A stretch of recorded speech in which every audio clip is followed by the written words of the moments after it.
Hi viewers, আমি সুজন বিশ্বাস শাওন লিডারটির পক্ষ থেকে সবাইকে শুভেচ্ছা জানিয়ে শুরু করছি graphics design Photoshop video tutorial প্রোগ্রামের আজকের টিউটোরিয়াল। আজকে আমরা দেখাবো কিভাবে একটি ছবিকে আমরা গত পর্বে আলোচনা করেছিলাম, দেখেছিলাম যে কিভাবে আমরা একটি পুরনো এবং নষ্ট ছবিকে ফটোশপের মাধ্যমে এডিট করতে পারি, এডিট করে আমরা সুন্দর করতে পারি। তো আজকে দেখবো সেই ছবিটাকেই, আমরা ছবিটা ওপেন করি, সেই ছবিটাকে আমরা কিভাবে ফটোশপের মাধ্যমে ব্যাকগ্রাউন্ড চেঞ্জ করে অন্য একটা ব্যাকগ্রাউন্ড দিতে পারি। দেখেন এই ছবিটা আমরা কাজ করেছিলাম। তো আজকে দেখবো আমরা এই ছবিটাকে কিভাবে ব্যাকগ্রাউন্ড চেঞ্জ করতে পারি। এই ছবিটার ব্যাকগ্রাউন্ড চেঞ্জ করে আমরা অন্য একটা ব্যাকগ্রাউন্ডে নিতে পারি, কালারফুল একটা ব্যাকগ্রাউন্ডে নিতে পারি। তো শুরু করা যাক। প্রথমে আমাদের আজকে যে টুলসগুলো নিয়ে আমাদের আলোচনা করতে হবে, সেই টুলসগুলো হচ্ছে প্যান টুলস। আমরা প্যান টুলস দিয়ে কিভাবে ছবিটাকে ব্যাকগ্রাউন্ড চেঞ্জ করব এবং পাশাপাশি গ্রেডিয়েন্ট টুলস অথবা লেয়ারে কিভাবে কাজ করব আমরা আলাদা আলাদা লেয়ারে। তো শুরু করি। প্যান টুল দিয়ে আমাদের প্রথমে ছবিটাকে কাটতে হবে বলতে আমাদের সিলেকশন করতে হবে। কাটার জন্য প্যান টুল দিয়ে আসলে কাটাকাটি কিছুই হয় না। প্যান টুলস হচ্ছে একটা সিলেকশন। আপনি যে কোনো, এইখানে আরো অনেকগুলো সিলেকশন টুলস আছে, যেমন এই লেসো টুলস, এটা দিয়ে আপনি সিলেকশন করতে পারেন। আপনি যদি এভাবে ইচ্ছা করেন এভাবে সিলেকশন করতে পারেন।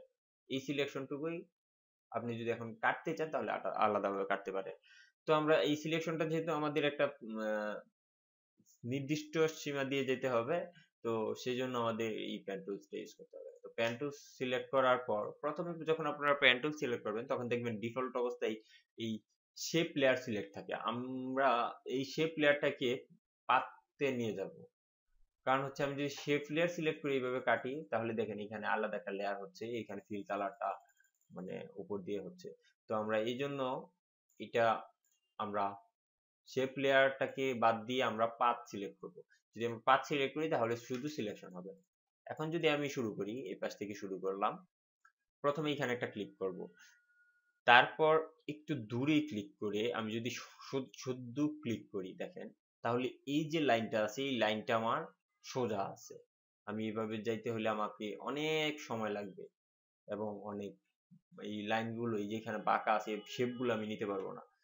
তো আমরা কি করব, একটা ক্লিক করার পর যখন আবার পরবর্তী যখন ক্লিক করব সেই ক্লিকটাকে ছাড়বো না, ক্লিক করে আমি ধরে রেখে যদি আমি এইভাবে একটু টানি তাহলে দেখেন এটা বাঁকা সোজা আমি যে কোনো শেপে নিতে পারতেছে। তো আমি যদি এইভাবে একটু টেনে এটাকে এই শেপ এর মতো করে নিই, যে শেপে আছে আমাদের যেদিকে কাটতে হবে এটাকে নিলাম। তারপর আবার দেখেন যখন আমি পরবর্তী ক্লিক করলাম তখন এই ক্লিকটা অটোমেটিক ঘুরে গেল, এই যে ডিরেকশন লাইনটা আমি টানছি এই লাইন হয়ে ঘুরে গেল। তো আমি চাই যে না আমি অন্য দিক দিয়ে যাব, তখন এইখানে অলটা ধরে যদি আমি এই পয়েন্টে আবার মাউস ক্লিক করি তাহলে সেই ডিরেকশন লাইনটা চলে যাবে। এখন আমি এভাবে এই দিক দিয়ে নিয়ে আসবো। আমরা প্রয়োজনে এভাবে ডিরেকশন লাইনটাকে টেনে এটা বাঁকা করব। যেমন এইখানে আছে, এইখানে একটু বাঁকা করতে হবে, তাহলে আমি এইখানে ক্লিক করলাম, মাউস ক্লিক করে আমি যদি মাউস থেকে এভাবে টানি তাহলে একটু বাঁকা হবে। তারপর এইভাবে যাব দিক দিয়ে। এখন দেখেন এইখানে একটু চুলের শেপ আছে, আমি ইচ্ছা করলে একবারে এইখানে নিয়ে এসে এইখানে মাউস ক্লিক করে আমি এই শেপটাকে একবারে নিতে পারি, অথবা আমি এতটুকু নিলাম তারপর এই পর্যন্ত একটা নিয়ে আসলাম। এখন যদি আবার এইদিকে যাই তাহলে দেখেন এই দিক দিয়ে যাচ্ছে, তাহলে এটাও অলটা ধরে ক্লিক করে ডিলিট করে দিতে হবে ডিরেকশন লাইনটাকে। তারপর এদিক দিয়ে যাব, এদিক দিয়ে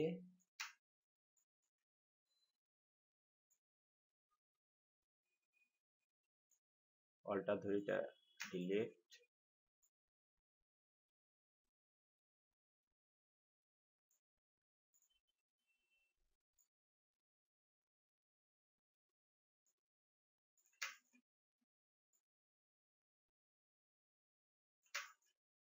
এইভাবে আমরা ছবিটাকে কাটবো। এই যে দিক দিয়ে শেষ দেখেন, এখন আমাদের আমরা যদি ইচ্ছা করি যে না এই ছবির দিক দিয়ে যাব তাহলে পারি, কিন্তু আমাদের বাইরে তো কিছুই নেই, ছবির পরে তো আর কিছু নেই, তাহলে আমরা এই বাইরের দিক দিয়ে যাইতে পারি। আমাদের যেখান থেকে শুরু হয়েছে ঠিক সেইখানে যেয়ে শেষ করতে হবে। তাহলে দিক দিয়ে আসবো, এসে এইখানে আমি জয়েন করে দেবো এটার সাথে। যখন ক্লিক করলাম জয়েন হয়ে গেল। এখন এটা হচ্ছে একটা পাথ, মানে অর্থাৎ আমি এই যে সিলেকশনটা করছি সিলেকশনের দিক দিয়ে একটা পাথ সিলেকশন আছে। আমি যদি এখন এটাকে সিলেকশন করতে চাই তাহলে কন্ট্রোল ধরে আমি যদি এন্টার চাপি তাহলে এটা সিলেকশন হবে। সিলেকশন হওয়ার পর এখন দেখেন এটা সিলেকশন আছে। এখন আমি ইচ্ছা করলে এর মধ্যে যা ইচ্ছা করতে পারবো, কালার চেঞ্জ করতে পারবো, এটুকু ডিলিট করে ফেলাই দিতে পারবো, এটুকু কপি করে আরেকটা করতে পারবো, যা ইচ্ছা করতে পারি। তো অর্থাৎ যাই কাজ করবো এখন এই সিলেকশনের ভিতরে যে অংশটুকু আছে সেই অংশটুকুর মধ্যেই কাজ করবে। লাইট যদি আমি কমাইতে চাই এর মধ্যে ভিতরটুকু কমবে, আমি যদি লাইট বাড়াইতে চাই এটুকুর ভিতরেই বাড়বে।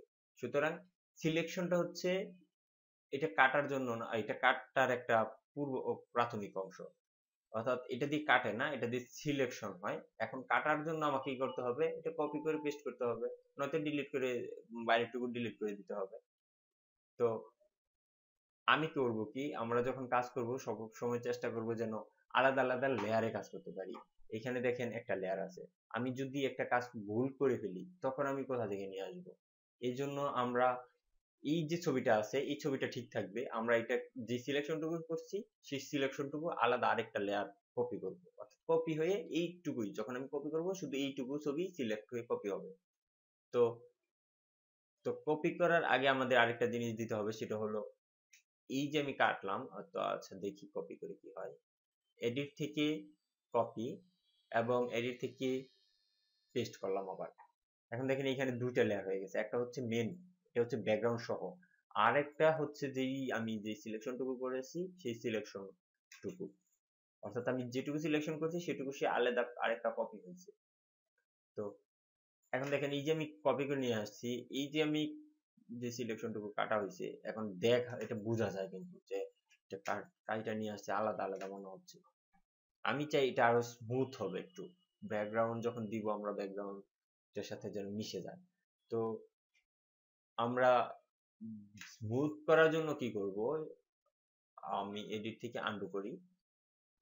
তো এই পর্যন্ত সিলেকশন থাকা অবস্থায় আমরা সিলেক্ট টুলসে যাব, সিলেক্ট টুলসে গিয়ে এখান থেকে ফেদার, আমরা ইচ্ছা করলে কন্ট্রোল অল্ট আর ডি দিয়ে ফেদার এই বক্সটা নিয়ে আসতে পারি।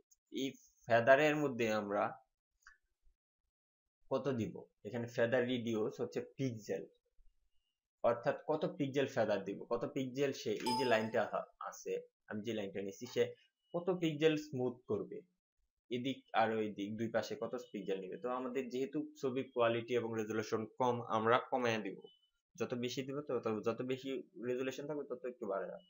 হয়তো আপনার 2-3 এর নিচে থাকবে, সবসময় 3 পর্যন্ত দেওয়া যায় সবচেয়ে যত ভালো ছবি হোক। তো আমরা এইখানে দিব হচ্ছে 1, যেহেতু রেজুলেশন ভালো না, আর আরেকটু ভালো হলে 2, এবং বেশি যদি রেজুলেশন হয় 10 আর ছবির ক্ষেত্রে আমরা 3 দিতে পারি। তো দিলাম, তারপর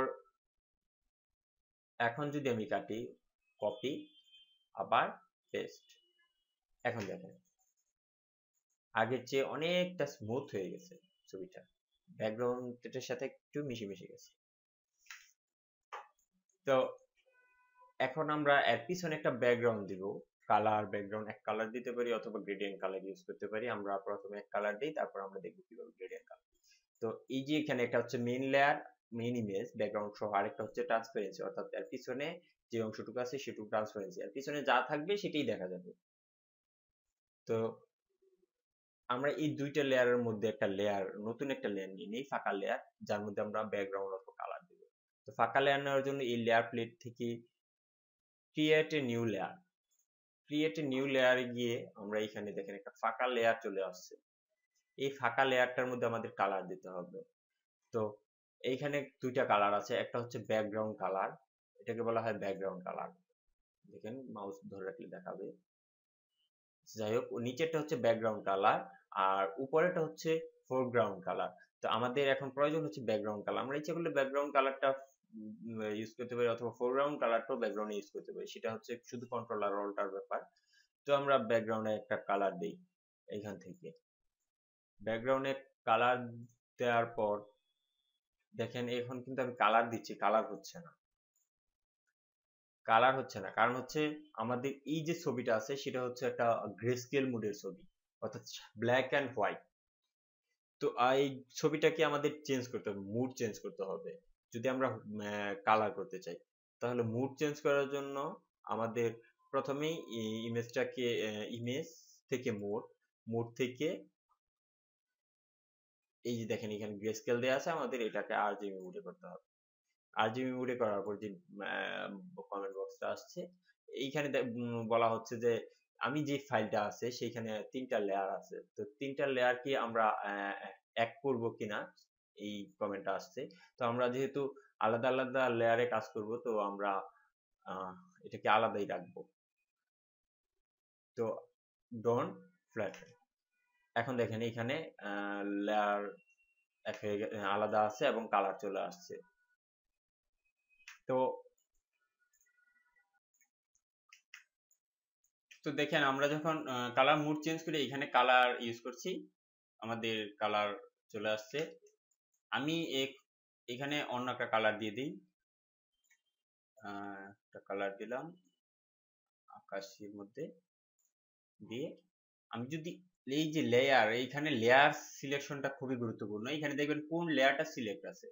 আপনি যদি উপরের লেয়ারে মাউস রেখে কাজ করেন তাহলে উপরের লেয়ারে কাজ করবে ছবির মধ্যে। তো আমাদের এই ফাঁকা লেয়ার, এটা হচ্ছে ব্যাকগ্রাউন্ডের জন্য আমরা নিয়ে আসছি। তো এই ব্যাকগ্রাউন্ড এই লেয়ারে মাউস রেখে আমরা যদি কন্ট্রোলে ধরি ব্যাক স্পেস দিই তাহলে এখানে কালারটা চলে যাচ্ছে। অথবা আমরা এই লেয়ারে মাউস রেখে আমরা এখানে পয়েন্ট ব্যাক টুলস, পয়েন্ট বুক টুলস, এই টুলসটা নিয়ে যদি আমি এখানে ক্লিক করি তাহলে আসলে এটা দিয়ে ফোরগ্রাউন্ড কালারটা সেট হয়। আমরা ইচ্ছা করলে কালারটাকে চেঞ্জ করে আমরা এখানে ব্যবহার করতে পারি, অথবা কন্ট্রোল ব্যাকস্পেস দিয়ে আমরা কালার করতে পারবো, কালারটা ফিল করতে পারবো। তো এইভাবেই আমরা একটা ব্যাকগ্রাউন্ড চেঞ্জ করি। আমরা এখন দেখেন এটা কিন্তু সবগুলা লেয়ার কিন্তু আলাদা। আপনি যদি ইচ্ছে করেন এই যে পিকচারটা আছে এই পিকচারটা অন্য যে কোনো একটা সিনারির মধ্যে নিবেন তাহলে নিতে পারবেন। আমি একটা সিনারির মধ্যে নিয়ে দেখাচ্ছি। ওপেন থেকে লাইব্রেরি ডিফল্ট যে পিকচার আছে এখান থেকে একটা পিকচার নিয়ে দেখাই। আমরা যদি এখানে একটা পিকচার নিই দেখেন তাহলে কি হয়, এই ছবিটা আমরা পিকচারে নিব। আমি যদি মুভ টুলস দিই, এই যে এটা কিন্তু আলাদা, এটা দিয়ে মুভ টুলস দিয়ে যদি এইখানে নিয়ে ছেড়ে দিই তাহলে দেখেন ছবিটা কিন্তু এইখানে চলে আসছে। অর্থাৎ ছবিটা আমাদের প্রথমে আলাদা করতে হবে, কেটে কপি করতে হবে, ব্যাকগ্রাউন্ড থেকে আলাদা করতে হবে, তারপর আমরা যে কোনো জায়গায় এই ছবিটাকে ব্যবহার করতে পারবো। আর আমাদের পরবর্তী ক্লাসে আমরা দেখাবো যে এই যে ছবিটা আমরা ব্যাকগ্রাউন্ডটাকে কালার করেছি এই ব্যাকগ্রাউন্ড কালার সাথে আমরা ছবিটাকেও কিভাবে কালার করতে পারি এই বিষয়টা নিয়ে আমরা আগামী ক্লাসে আলোচনা করব। তো সেই পর্যন্ত সবাই ভালো থাকবেন। আর যদি কারো কোনো প্রশ্ন থাকে তাহলে অবশ্যই ইউটিউবের যে কমেন্ট বক্স আছে সেই কমেন্ট বক্সে আপনাদের কমেন্টে জানাবেন। আপনাদের যদি কোনো জানার বিষয় থাকে তাহলে আমাদের কমেন্ট বক্সে লিখবেন, আমরা অবশ্যই আপনাদেরকে সমাধান দেওয়ার চেষ্টা করব। সবাই ভালো থাকুন, ধন্যবাদ।